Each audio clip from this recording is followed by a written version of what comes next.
ہم سب نے یہاں پر عمران خان صاحب کے اوپر جو قاتلانہ حملہ ہوا تھا اور اس کی ایف آئی آر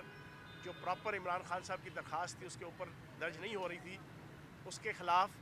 ایک احتجاجی طور پہ ہمارا یہ پچھلے 4 دن سے دھرنا قائم تھا، اور ہمارا یہ اعلان تھا کہ جب تک ہماری لیڈرشپ کہے گی انشاءاللہ راولپنڈی کی تنظیم اور ہم سارے دوست اس دھرنے کو جاری رکھیں گے۔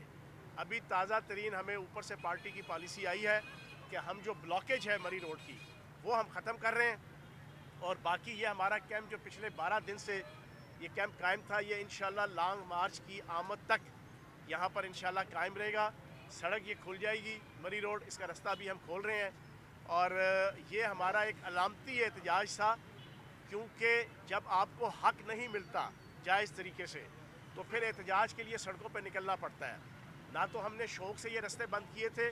نہ ہی ہماری کوئی یہ عادت ہے۔ اس 4 دن کے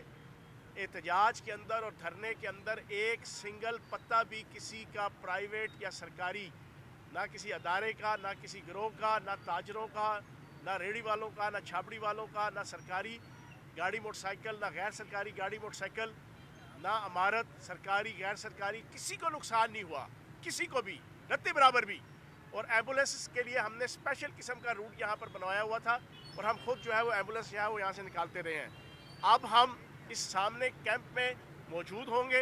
روزانہ انشاءاللہ صبح سے لے کے رات تک۔ ہم یہاں پر ایک تو لانگ مارچ کی تیاری کے حوالے سے بھی انشاءاللہ لوگوں کو موٹیویٹ کرنے کے حوالے سے یہ ہمارا کیمپ جاری رہے گا۔ یہ والا کیمپ جو ہے نا جو ہم نے روڈ بلاک کی ہوئی تھی، یہ مرکزی قیادت کی اور لیڈرشپ کی پالیسی اور آرڈر کے اوپر اس کو ہم ختم کر رہے ہیں۔